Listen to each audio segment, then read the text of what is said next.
Peggy 16.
Okay, this is really going to date me. I remember playing Pathways into Darkness back in 1993 on my original Mac, and that game was phenomenal.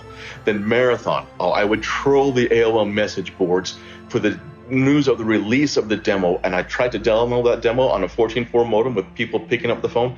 It took forever. Marathon 2 and Marathon Infinity. The best title music in Marathon 2 and Marathon Infinity. I would take pictures of my Star Wars figures and put them into the game using Forge and Anvil.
"30 years of creating the games that we love, the games that I've grown up playing throughout my childhood, teenage years, and also my adult life. From the OGs, or my OGs, games I started on, the Halo 2s and the Halo 3s, winning championships in these games, from the collectibles and Reach. Amazing artmanship, craftsmanship, designing, coding, all these tireless hours you guys have put in to create these worlds.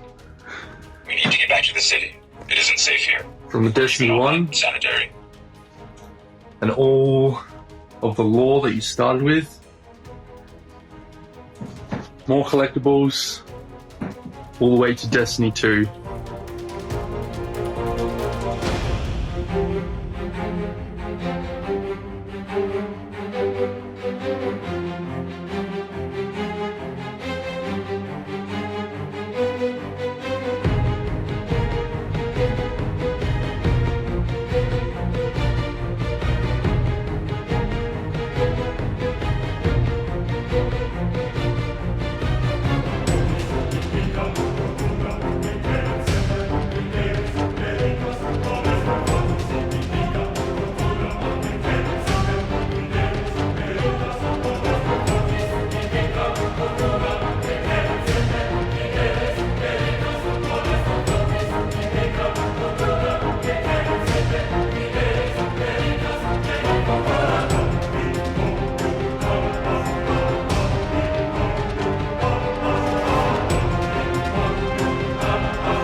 EGM, giving Combat Evolved Game of the Month and Perfect Tens, to LAN parties, to Xbox Live, to the thank you screen on Reach, to the D1 Alpha, to my girlfriend showing up on the corner of my bed with the Destiny PS4 to play with me, to Rift at E3 and the Blacksmith Shader, to getting to see Destiny 2 at E3 with Tess, to her marrying me, and to old friends still playing Halo at our wedding, to Day 1 Deepstone Crypt, to so many raids, so many friends, and to Tess still playing Destiny with me every week.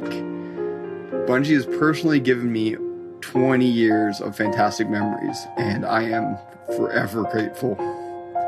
Thank you.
As a content creator, I strive to build my community on positivity and compassion. My community, TCAT, has evolved into such an important part of my life and has helped me create lifelong friendships. I've met so many amazing people online and in real life because of the extravagant world created by Bungie and a little old game called Destiny.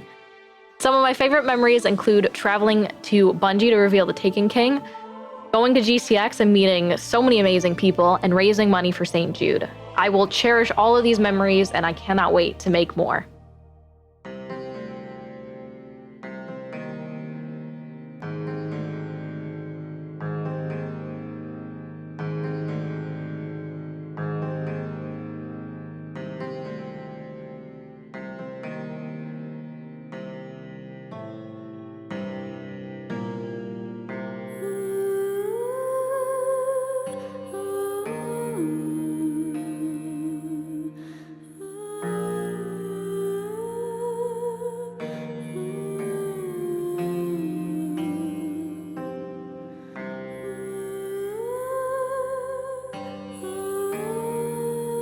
Yo llevo siendo jugadora de Destiny desde la beta del 1 y yo diría que lo mejor de mi experiencia ha sido toda la gente que he conocido y lo que este juego me ha permitido mejorarme y superarme como jugadora. Lo más gratificante para mí han sido las experiencias en raids de día 1, la competitividad que estos generan y los retos en solitario que esta magnífica entrega te permite realizar. Así que vamos a por otros 30 años, Bungie.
So my clan, Peasant Guard, was formed through a love of Destiny, and it's made up of players from the UK, America and Norway. And my favourite Bungie moment, something that will stay with me forever, is after a year of playing together online, we were all contacted by Bungie and asked if we'd like to be flown out to Germany to meet in person and to have that moment captured in a mini documentary. And that happened over 6 years ago now, and it always brings a smile to my face whenever I think about it. So yeah, no question, that was my favourite Bungie moment.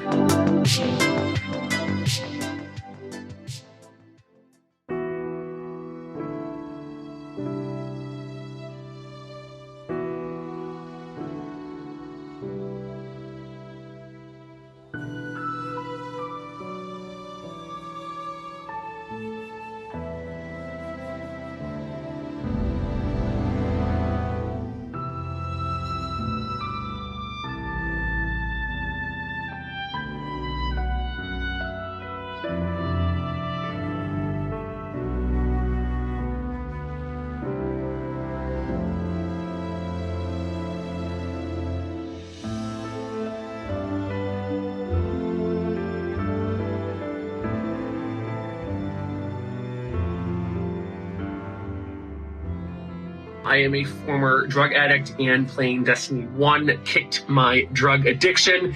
And on my 5-year sober mark, I actually got the Titan Hunter Warlock class logos tattooed on me. And I also want to thank you guys for consistently putting out great games that help build a community. I have a lot of my friends worldwide, both here in the US, UK, Australia, and Europe, from playing Destiny and Destiny 1. So happy birthday, Bungie, and those are two of my main Bungie memories.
I think it all starts with going home after school every day and playing Halo 3 custom games all night, Trash Compactor, Tremors, Duck Hunt, so many fantastic options, Stairway to Heaven.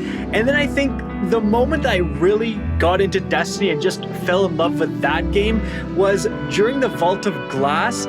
Back then, exotics are really uncommon, and one of our teammates had a hard light. No one had ever seen it before, so we're all like, dude, what the heck is that gun? And he just goes, watch this. And of course, starts shooting off the walls, and we see all the bullets ricochet everywhere, and it was that moment I knew I was hooked.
Mein erstes Spiel von Bungie war tatsächlich als Destiny 1. Und Destiny hat mein Leben verändert.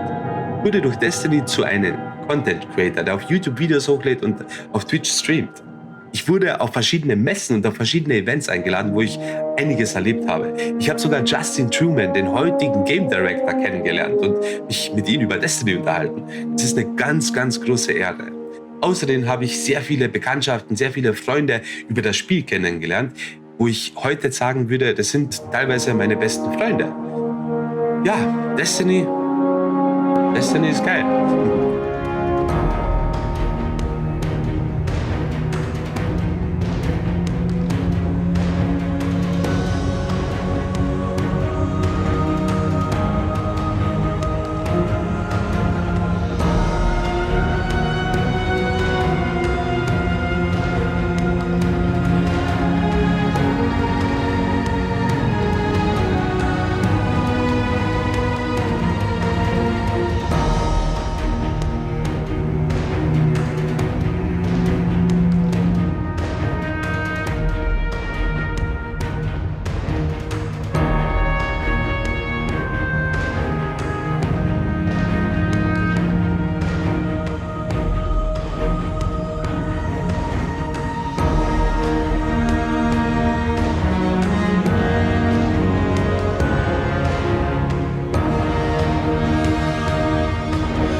Flash forward to me as an adult discovering Destiny for the first time, walking out of the Cosmodrome, seeing that fallen walker, taking it down and just feeling like such an awesome, powerful force to be reckoned with. I was in love with the fantasy of the game. And that was before I knew anything of the Destiny community, which really has captured my heart. Thank you so much, Bungie, for creating this world, this community of gamers where I've found real friends, clanmates, been able to talk to people and interact with people who have inspired me throughout the years to launch my own community.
Bungie me ha aportado durante todos estos años algo increíble. Destiny forma parte de mi vida desde hace mucho tiempo y sin duda lo mejor que tiene este juego es que he podido conocer a personas maravillosas y poder realizar actividades con esta gente, tener su apoyo y su compañía a la hora de querer mejorar, no tiene precio.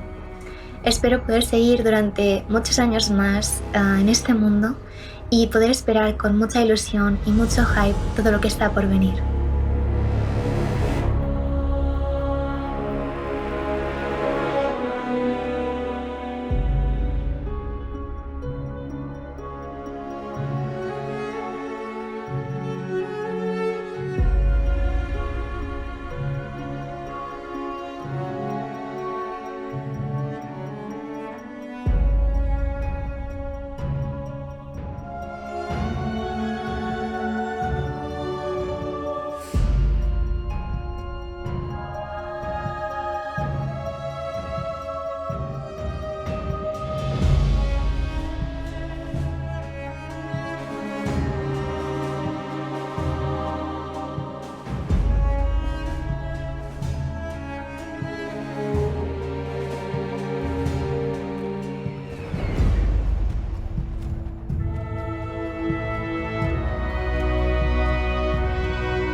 favorite memory from a Bungie game has to come from September 2016. It's a work night and we're about done with a Wrath of the Machine raid when my friend messages us and says, you know that ARG puzzle that Bungie put out? We solved it. Here's a map, go stand in these very specific spots in the raid and see what happens. So we do it and these two monitors turn on and they start spitting out ones and zeros. And someone on the team's like, that's binary. I think that means we need to stand here and over there. Then the mysterious diamond in the center of the room opens up, revealing the next step in a quest to get Outbreak Prime, an exotic weapon, and we're losing it. I stay up all night, finishing the quest. I get maybe 2 hours of sleep before work the next day. Figuring out how to open up the diamond in the Wrath of the Machine raid is my favorite memory because it combines the two things about Bungie games that keeps me coming back: unraveling mysteries and sharing experiences with other people.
Like, there really have been so many special memories.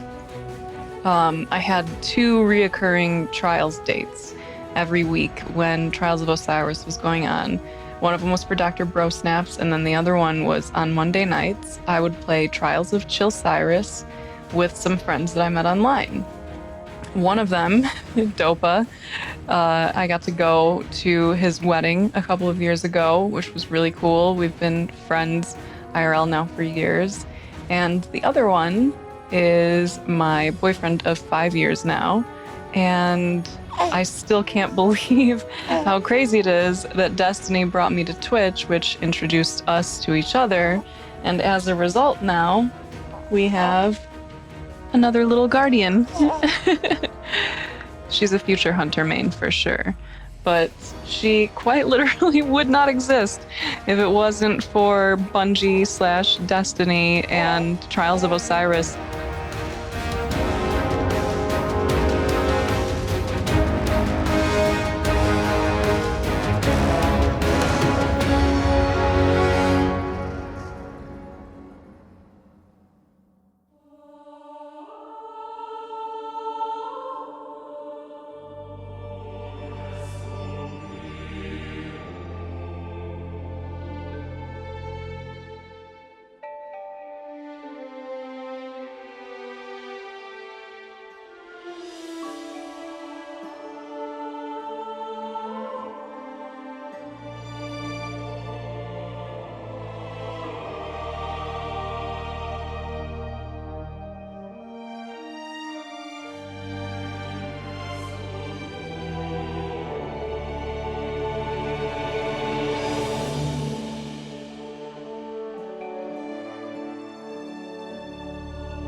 I think another one of my favorite moments was the D2 reveal event.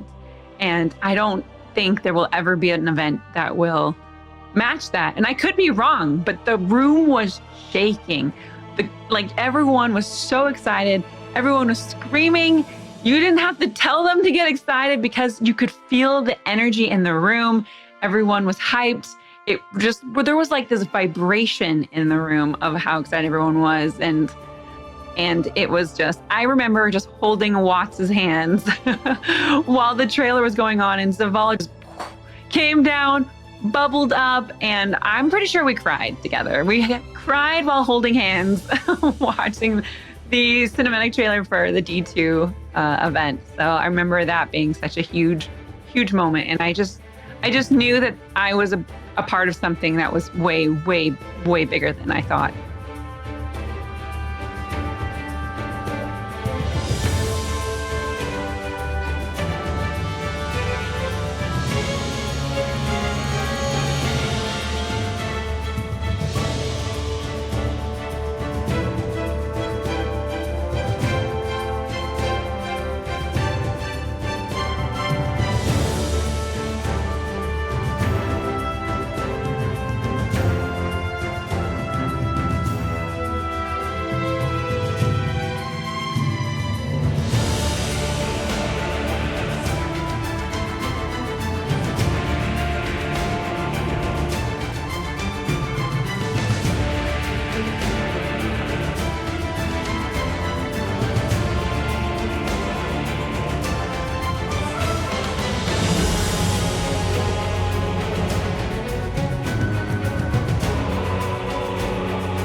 I think that my favorite Bungie memories are always probably going to be my childhood LAN parties I would have growing up with my friends. And then even into college with like Halo Reach when it launched, I remember running down to like the college store and getting my copy there. But as an adult, I don't think I could ever replace the memories I have about the day one raiding I've done with my friends. Just being faced with a colossal challenge and defeating it with some of your best friends, there's just nothing quite like it.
My clan math class in 2016 rented out a house for PAX, and easily one of my favorite memories through all of this has been being in that house with them for a few days, just hanging out, everybody chilling together, and just having a really, really good time. So I never would have had that without Bungie and Destiny. So.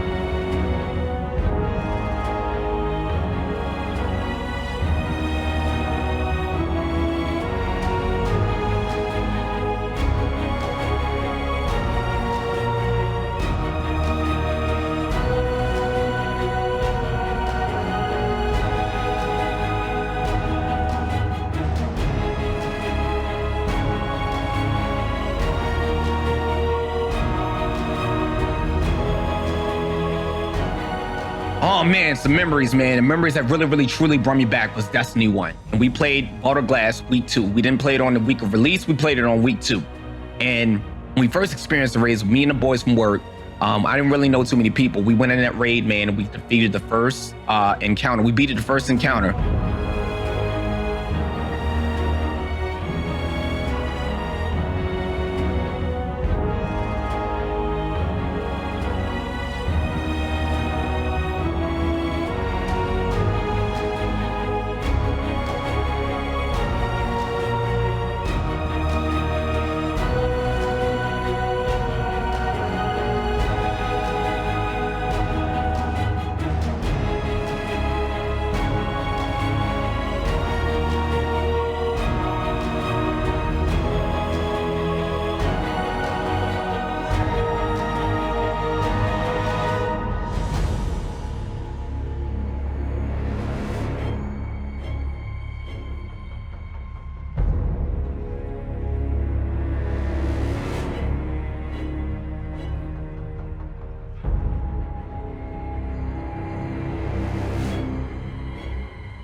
You know, the thing about Bungie memories for me is that it's memories of my friends, because Bungie games are about friends. It's 4 friends sitting in a room, everybody with their own Xbox, everybody with their own TV, and everybody yelling at each other because the one person keeps bringing the gravity hammer into the elevator, killing all of us. It's Destiny with a crew, 6 people, tired, long night, and you haven't beat the raid boss, and you want to beat that raid boss, and the last run it works, and you yell for 25 minutes before you log off.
I had just moved to the States, and the very first friend that I made here was a guardian that I found in the Cosmodrome.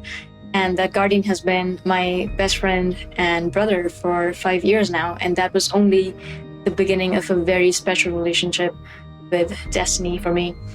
Some of the most beautiful moments of my life have been driven and shared by the Destiny community, including coming out and watching hundreds of people that I didn't even know just come together to show love and support and solidarity. In that moment, I knew that I had found a home away from home. And this game and this community constantly reminds me that we're not guardians just in name. We truly are bearers of light.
What's up, man? Yeah, if you guys just want to have a seat, it's just literally recording a conversation, so.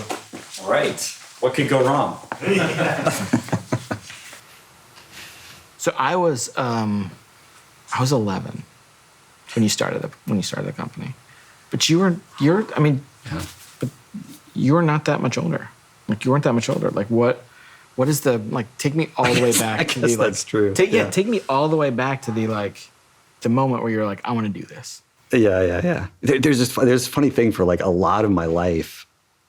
When people would ask me, how did this start? I'd be like, I don't know. It was kind of weird. I just started making games, and it seemed like it was fun, and I kept doing it. And when I really started thinking back to my childhood, I've been obsessed with how rules can change human behavior, and how you can all agree to play a card game by a certain set of rules. And the adults that I was observing, as a kid they could play cards all night and laugh and interact in whatever way that they did. And yet you could take a different set of rules, for example, a set of rules that a 5-year-old made with the best of intentions, and the adults would nod and laugh, but they would only play that game for 3 minutes.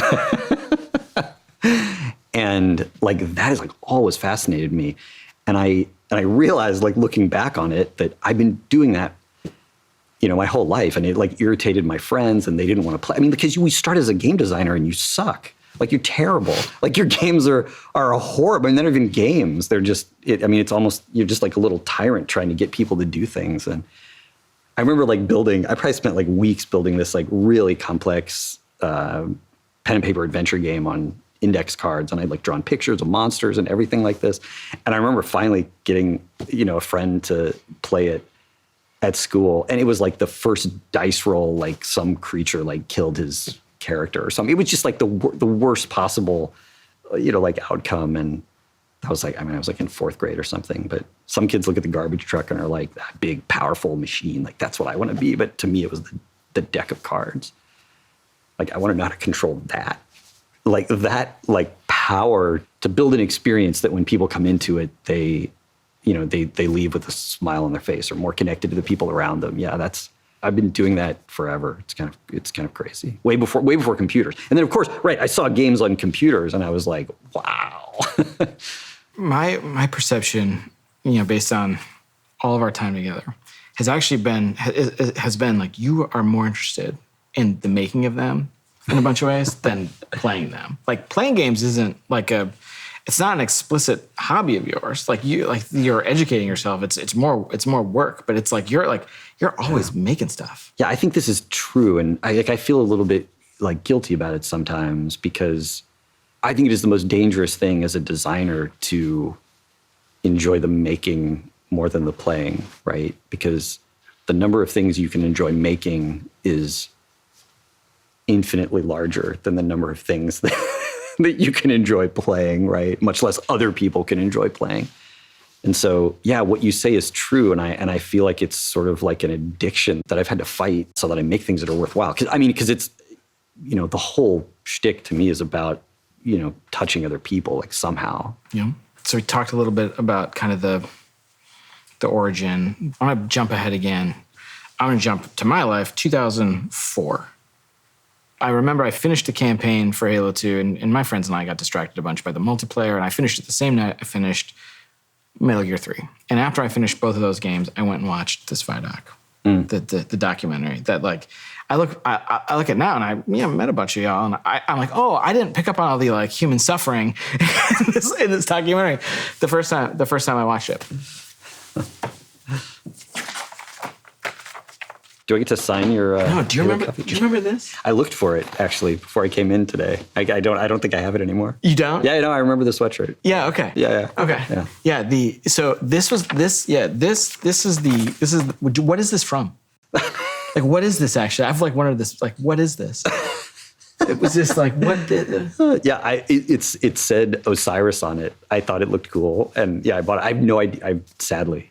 Right. Yeah, I have no idea what it was. Yeah, I still, to this day, I remember the sweatshirt, right? And this is this moment that I became, like, aware that humans make these things. Because otherwise it was like magic, right? Like, there's nothing in 2004 about, look at these developers making stuff that you care about. That's not, like, there wasn't really much of, like, the internet sucked too. Like, you didn't have, like, look, you can access these people, and none of that. It was a totally different time. So I'm watching this documentary, and this dude shows up, and the paraphrase is like, like the cynical gamers who something doesn't grab us in 5 minutes, we're gonna turn it off. And it was like, I was like, oh my God, it was like I was spoke to, and I have I'm like an English degree, like I can't make games, I couldn't write any couldn't write code or anything. I just remember feeling as like a player, like super duper spoke to in that moment. And so we come out of the building a game, like building it by yourself, and talk now about, like, the team has changed. Like, building teams has changed. Like, the way you think about building teams has changed. The way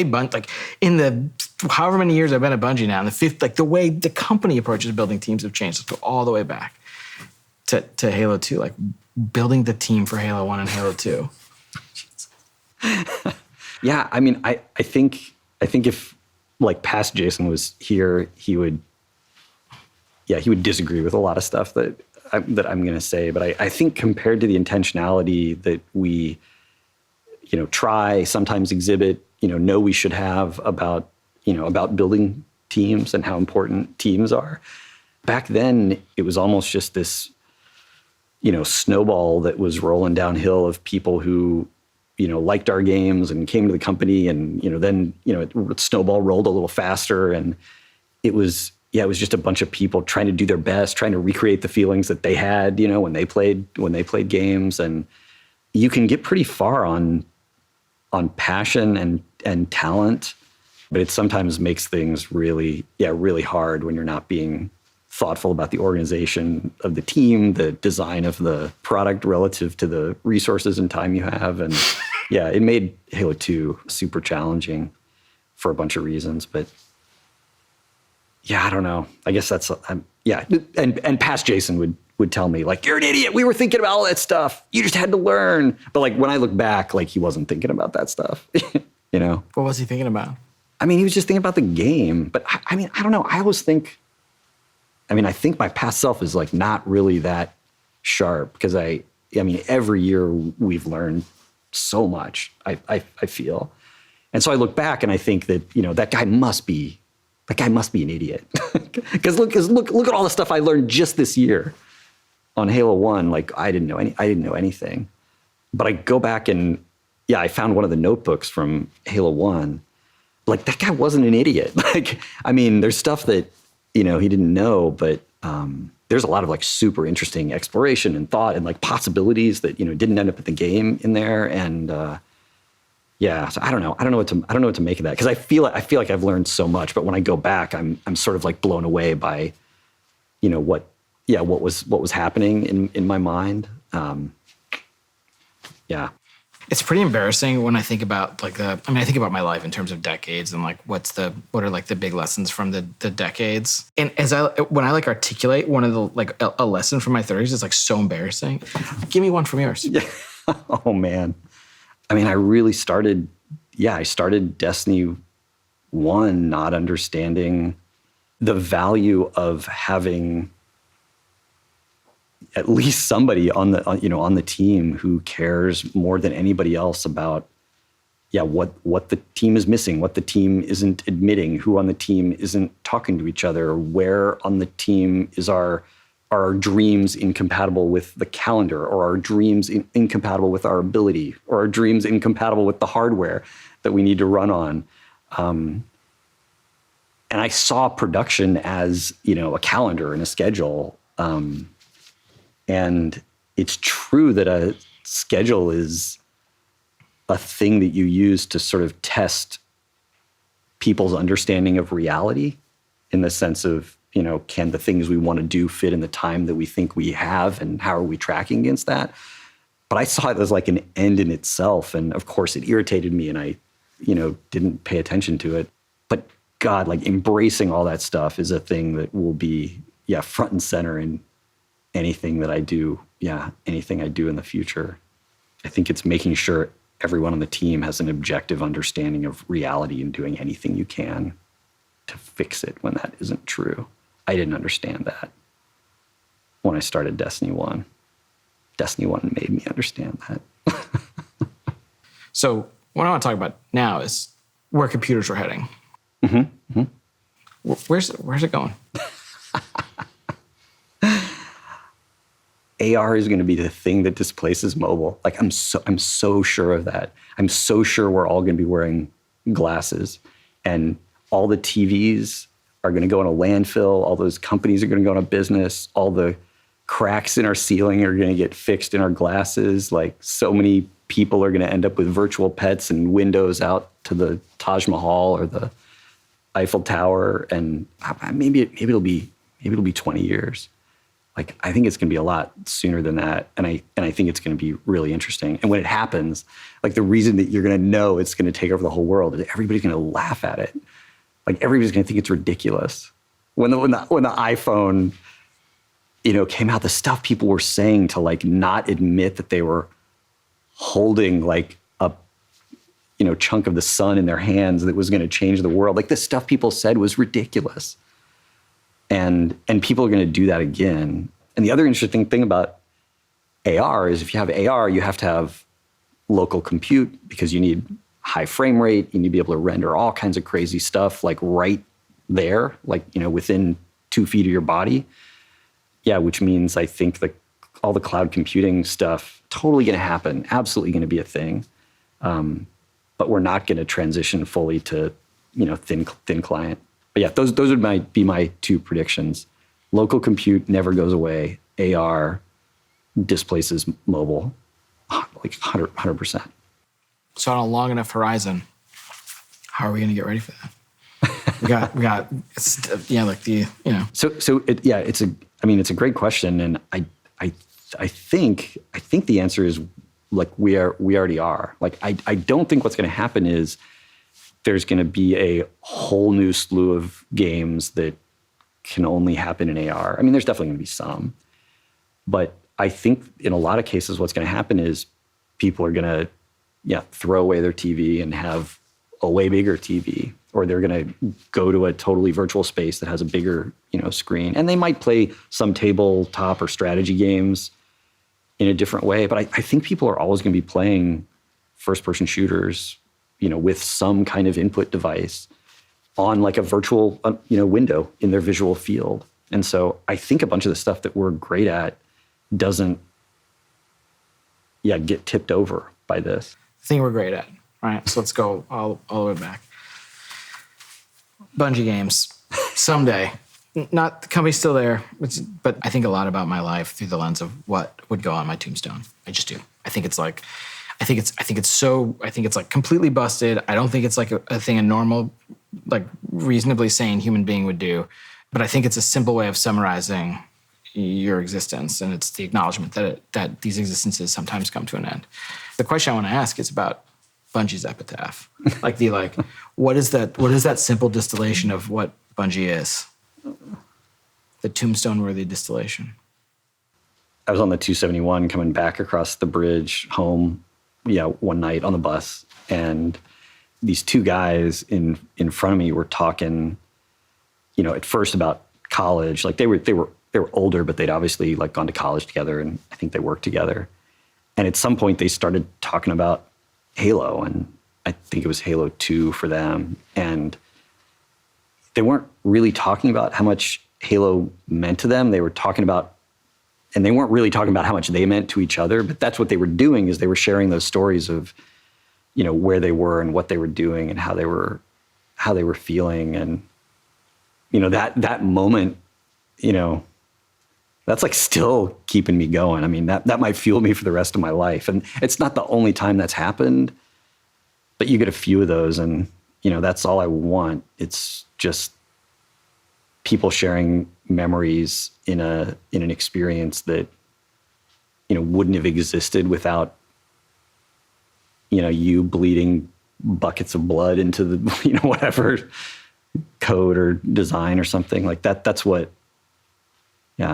two people having an experience that they wouldn't have had, if you hadn't created, what you created. Like that's, I don't know. That's what matters. That's what matters to me. We're done.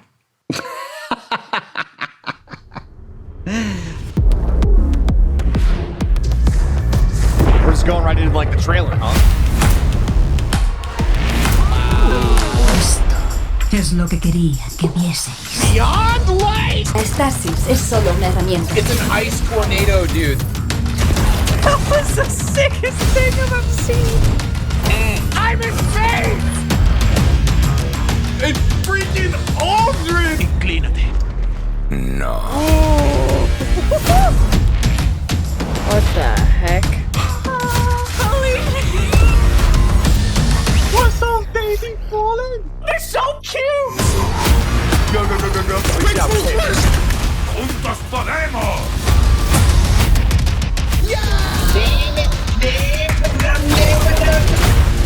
I'm gonna shoot you with 6 anarchies. You're gonna sprint at that Gorgon. Run. Fast speed, little doodle. Run.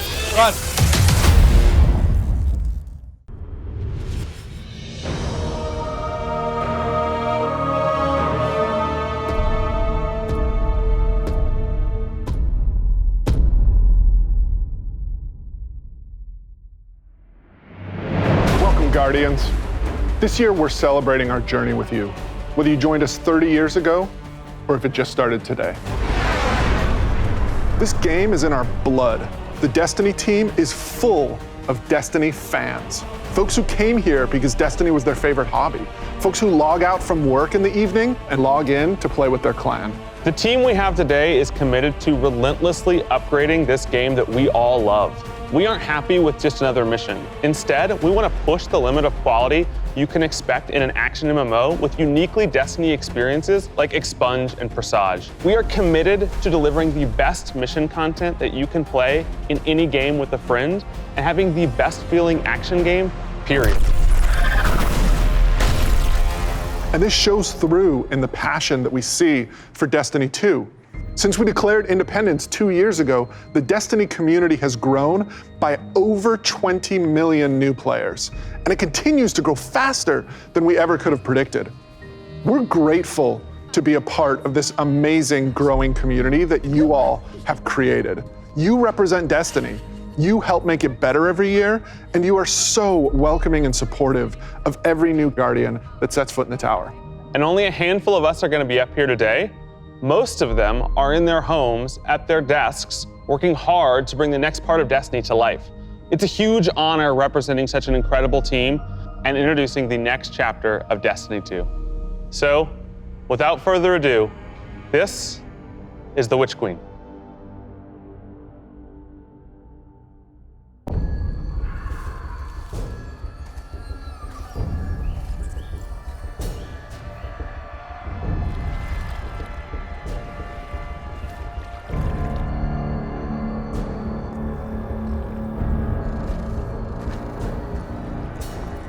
Qué curiosa es la verdad. ¿Forma parte del mundo real o de la mente?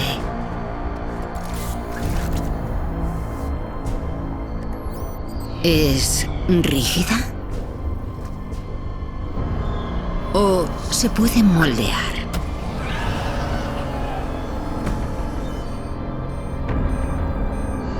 ¿Quién decide qué es la verdad? No existe un poder mayor en este universo de luz y oscuridad. Decidme, lucecitas, ¿cuál es vuestra verdad ahora?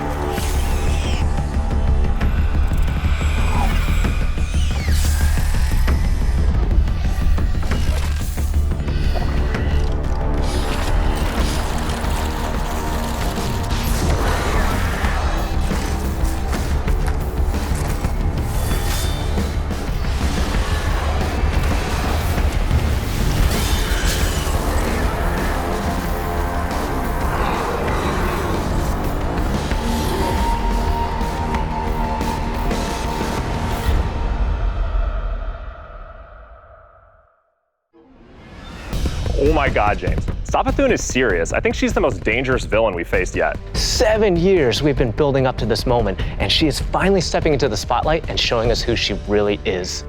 What we know about light and darkness is proving to be way more complex than what we previously thought. There are so many lies, truths, and revelations that we're going to get to in The Witch Queen and the year leading up to it. I mean, we're paying off these narrative threads that go all the way back to Destiny's origins, and we're supporting it with the best content that Destiny has to offer. Definitely, and we've got a lot of awesome content to show today. And let's start with the most mysterious destination yet. Savathun's throne world.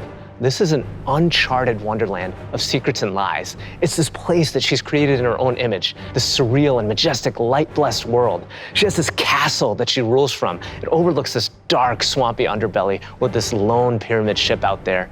It's the future world she wanted to create, built atop the darkness that she left behind. And throne worlds, they're a deep part of Destiny lore. Powerful entities create these pocket universes, and when we're there, we have to play by their rules. But now, our own light powers are being used against us. I mean, she has this whole army of Hive that she's ascended to the light and brought along with her.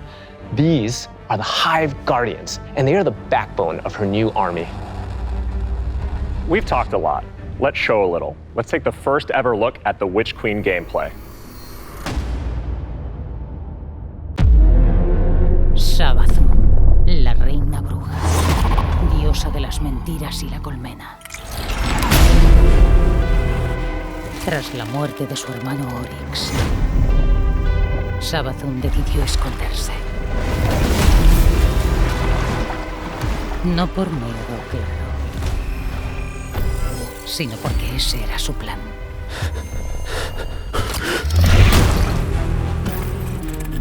En una jugada sin precedentes, robó nuestro recurso más preciado.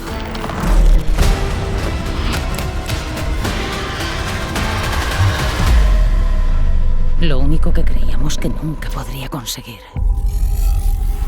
La luz.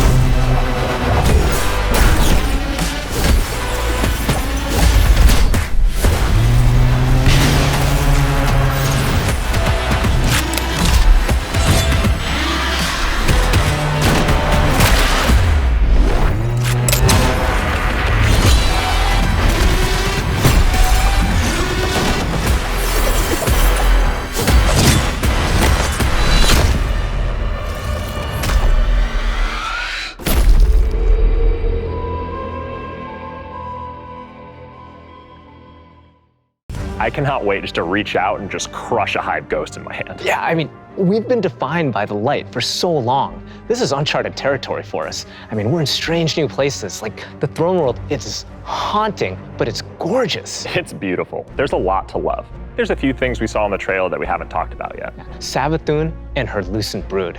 This is the biggest threat Guardians have faced yet, so we need to find new weapons to match their power. The Glaive. I love this thing. It's brutal and elegant. It's this new energy weapon with melee abilities, mid-range projectiles, and defensive capabilities. It's our first ever first-person melee weapon, and it is such an awesome tool for the battlefield. The Glaive feels so good. Just jump in and unleash these brutal melee combos and transition right to an energy blast. It's really powerful and has a lot of utility. So, we've told you about what the Glaive can do. Now let's talk about how you're gonna get your hands on one. These weapons don't come out of chests at the end of missions, and you're not gonna find one roaming around the throne world. Your first Glaive is not going to be found. It's going to be built. Yes, weapon crafting is coming to Destiny 2.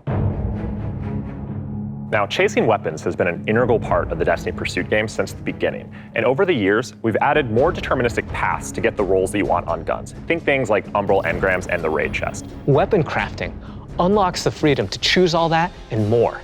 It gives us ultimate control over the guns. Now, this is a combat-focused crafting and progression system. That means the more you use these weapons, the more objectives you complete with them, the more you'll level them up, and the more powerful they grow over time. And at launch, here's the awesome thing. You'll be able to craft all Throne World weapons, new raid weapons, and the seasonal weapons. There's just a ton of stuff to do in this system. And the Witch Queen is just the beginning of weapon crafting. We have plans to add more craftable weapons, both legacy and new, throughout the year. We've seen and we've talked about a lot of really cool features, but let's get right into the meat of it. Let's talk about the Witch Queen campaign. I love campaigns. They've always been a cornerstone of the Destiny experience. They're rich, deep stories interwoven with big combat sequences and memorable characters. They take us to remote worlds in our ever-changing universe. And so we're putting extra care into the campaign for the Witch Queen. We want you to feel those goosebumps when you step onto the throne world for the first time and come face to face with Hive Guardians. And every one of the missions has its own unique fantasy. Like, what does it feel like to storm a castle or just go straight into the depths of hell? If you like games with standalone campaigns like Doom, Titanfall 2, God of War, and Halo, then the Witch Queen is for you. So, in addition to our classic normal mode, Legendary is our tougher, aspirational version of the campaign, where the enemies hit harder and respawning is heavily restricted. So every battle is a gut punch, every boss is a worthy adversary. It's gonna hurt. You might tap out, but if you persist and you get to the end, your time will be well rewarded. Whether you want to play solo or with a fire team, the difficulty will scale based on how many people you bring. Before we go, one last trip down memory lane. I remember camping out the Predator for Destiny 1 because I just had to have the Ghost. To me, it was like the symbol of Destiny. And if you care about that stuff like me, you're gonna want to get your hands on the Collector's Edition because you're gonna get a Hive buddy to go up on the shelf with it.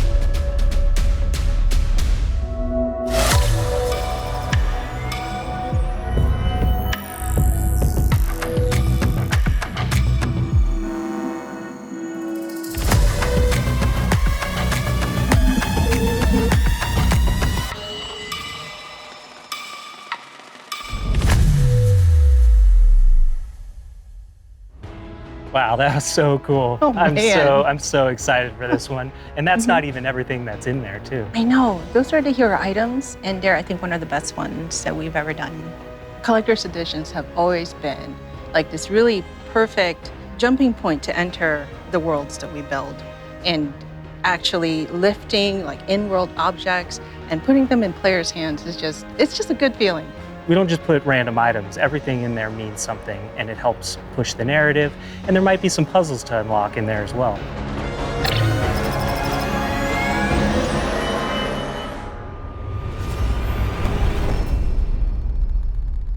So at this point, you can see Savathun has been one of our greatest threats, operating behind the scenes for years. You may have heard of her brother, the Taken King, but Savathun is the most dangerous being we've ever faced. She's cunning, elusive, she works in the shadows, so in a way, Savathun is new to all of us. Exactly, and now it's time to finally see this legend reveal herself and change the Destiny universe forever.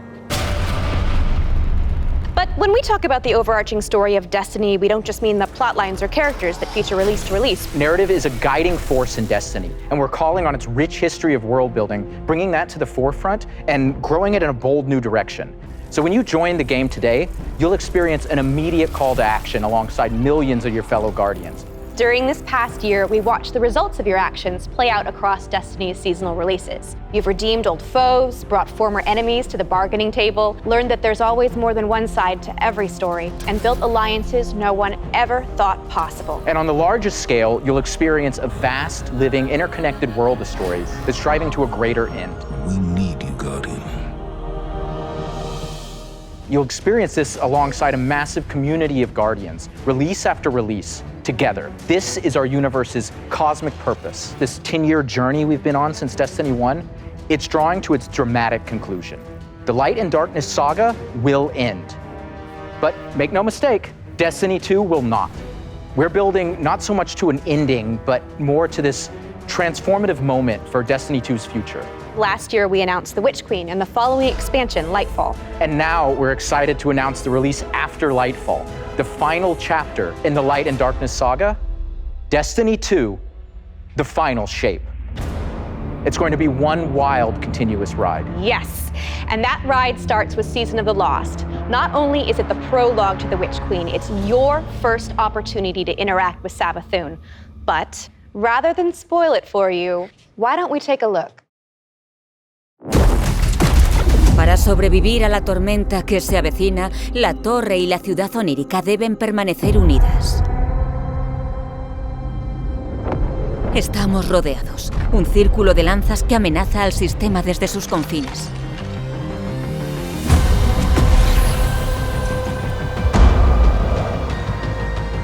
La reina bruja sigue siendo igual de peligrosa que antes de encerrarla.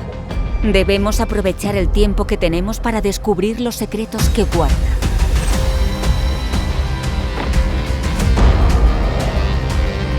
Vuelve a iluminar los caminos del plano ascendente y trae a mi gente de vuelta.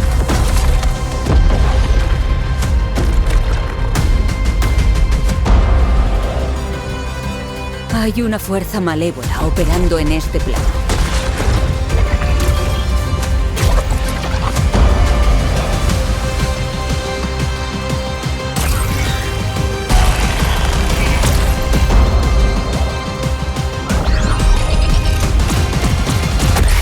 Necesito que vuelvas a usar la violencia.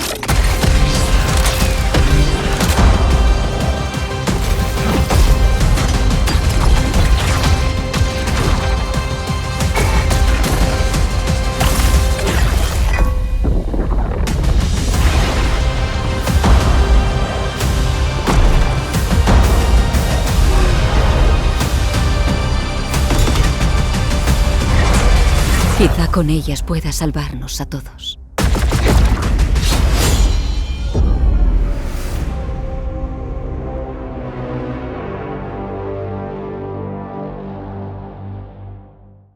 Seasons have gone through massive transformations since Shadowkeep. We're dedicated to creating an evolving, interconnected world that puts your Guardian at the center of the action. We're reaching the end of one journey and the beginning of another. The days of Destiny's biggest story moments happening in lore pages is long gone. I mean, Mara's return has been hinted at forever, and now it's happening in a season. One of the changes I'm most excited about are the updates to the light subclasses every season in Year 5 of Destiny 2. We're adding aspects and fragments similar to Stasis. We'll be starting with the Void subclass update that goes live alongside the Witch Queen. But the Witch Queen is only the beginning of what's to come, and Season of the Lost is the prologue to that story. It starts off with Marasov's return to the Dreaming City, and with her return, all the awoken technology comes alive. But the Hive God of War, Xivu Arath, has reemerged and has Guardians and Mara in her sights. Guardians must forge a path through the Ascendant Plane to save Mara's lost coven of witches before Xivu Arath can reach them. And to aid you in this task, you'll have the Wayfinder's Compass. The time is at hand. The beacon is shining bright and the ley lines are set in place. It's an ancient awoken artifact that gives the wielder the power to uncover pathways, secrets, and treasures within the Ascendant Plane. There's a plethora of new weapons coming, including a suite of legendary stasis guns that will stop your enemies cold. The armor makes you feel like you're a member of Queen Mara's court. And no season is complete without new exotics, and Season of Lost features one once intended for Uldren.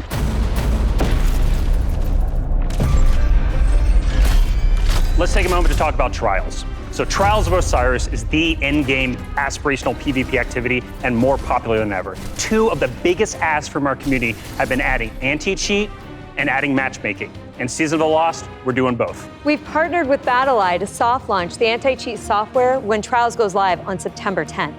Also, you'll be able to matchmake with groups of players to form fire teams or solo queue by yourself. And we've remixed how rewards are distributed to give all players the opportunity to earn some of the best weapons and coolest armor in the game. That's right. We're shifting away from winning matches as a primary way to earn loot, and instead, winning individual rounds and completing matches will allow you to earn some rewards. But Going Flawless hasn't changed. So if you want to flex those PvP skills, the Flawless Chest will still be the only place to earn adept Trials weapons and unique cosmetics. All right, so the next chapter in Destiny begins right after this stream with Season of the Lost. Return to the Dreaming City with Mara Sov and learn the mystic art of wayfinding. I'm so excited crossplay is going live today. And today is your first opportunity to jump into Destiny with friends on any platform from all over the world, playing together.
As a company that prides itself on taking care of its employees and their significant others and their communities and those who are in need, it's pretty devastating as we look at the racism in America. And our intention is to do better and to leave the world in a better place. We want to be a part of that social change. Fuck racism. We don't just stop with the games that we make, but we really utilize the successes that we've seen to be able to give back in an even greater capacity that spans beyond just the gaming industry. Bungie Foundation, thank you. Pressing button. We're live! Destiny servers are live. This adventure has begun. It's awesome to have you here.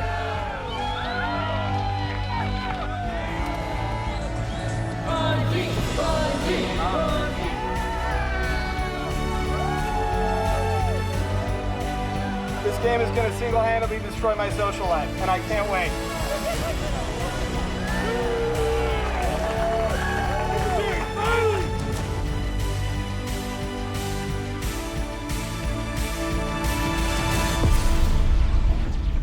All right, Guardian. Time to kick them where it hurts.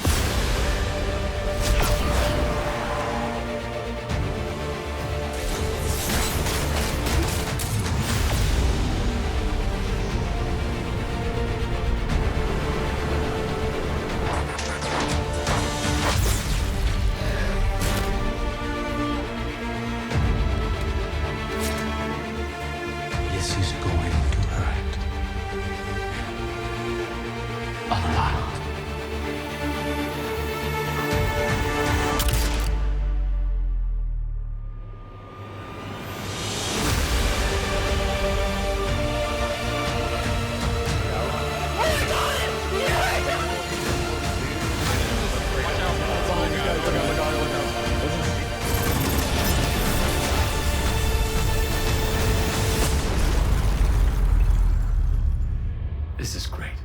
Anyone want a hug? Hugs?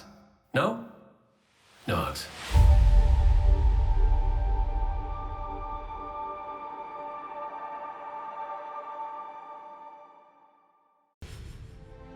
How do you follow that? Wow, 30 years. And I remember when Halo first launched, and my friends and I completed the entire campaign in a single epic play session. And as the credits rolled, I knew that Bungie had transformed console gaming forever, and that I would be a lifelong fan. Yeah, it changed how we played games too. I remember getting together with friends for Halo weekend LAN parties. We had so much fun. And 30 years of Bungie games is something special. It's something worth celebrating together. So we're gonna have a party in Destiny 2. Starting this December, we are launching the Bungie 30th Anniversary Celebration in Destiny 2. Free for all players, the 30th Anniversary Celebration will offer a new 6-player matchmade activity, secrets to unravel, and rewards that commemorate our long and storied history together. And that's just the beginning. In addition to the free event, players can also purchase the Bungie 30th Anniversary Pack that includes a new treasure-themed 3-player dungeon set on the Cosmodrome within the fabled Loot Cave. Players will plunder its depths to discover an exciting new Thorm-inspired armor set and fan-favorite Destiny 1 weapons like Isaluna and Thousand Yard Stare. It even has the Claymore sword from Myth. Purchasing the pack unlocks a range of awesome Bungie-themed armor ornaments and cosmetics to collect, including ornament sets inspired by the Bungie 30th Anniversary Celebration and Marathon. But the dungeon holds one more secret. The crown jewel of its weaponry is a Destiny 1 classic. Gjallarhorn is making its long-awaited debut in Destiny 2. We're going to take its iconic status to the next level. Galley has been carefully updated for the Destiny 2 sandbox. So, this December, join your friends and collect exclusive rewards during the Bungie 30th Anniversary Celebration. But the party isn't only happening in Destiny 2. We've partnered with Nerf Limited to create a functional, dart-firing Gjallarhorn. We'll have more on that soon. And that's not all. Here's a look at some of the incredible loot we've made over the years and a sneak peek of what's coming up.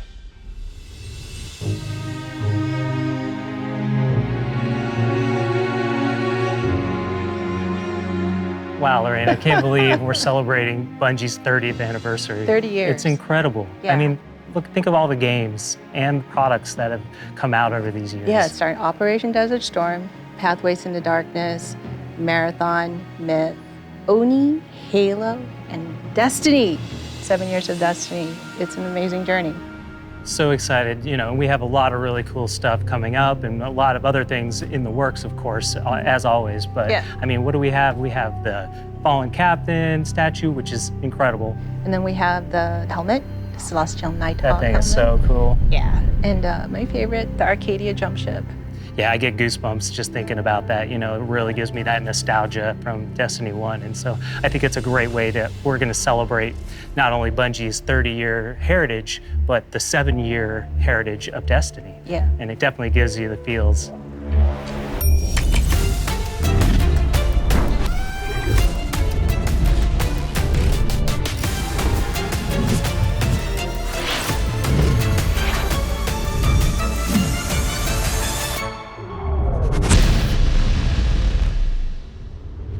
Thank you for being on this journey with us, whether it started this year or 30 years ago. We've just started talking about the Witch Queen today. You've got our first peek at weapon crafting, our definitively Destiny campaign, the glaive, and a year full of updates to all our light-based subclasses. All of this and more is coming alongside Savathun's long-awaited arrival front and center to the Destiny universe.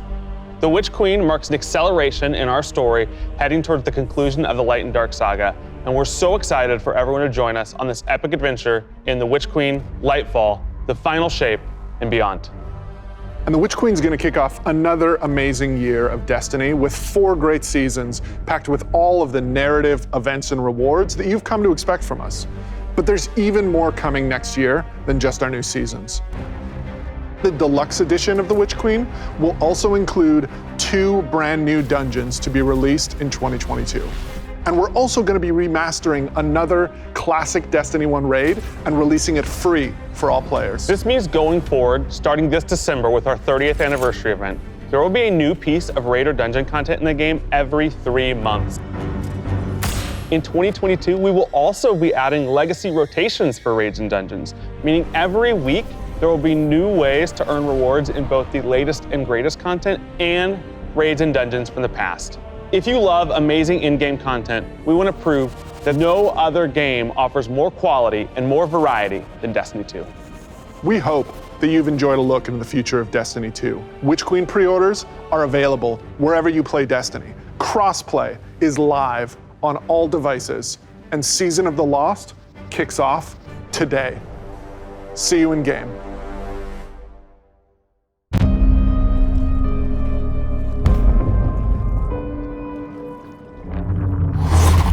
Qué curiosa es la verdad. ¿Quién decide qué es la verdad? Decidme, lucecitas.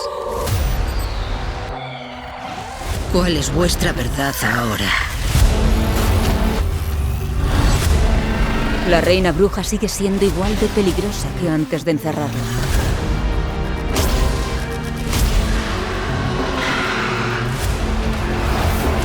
Prepárate para lo inevitable.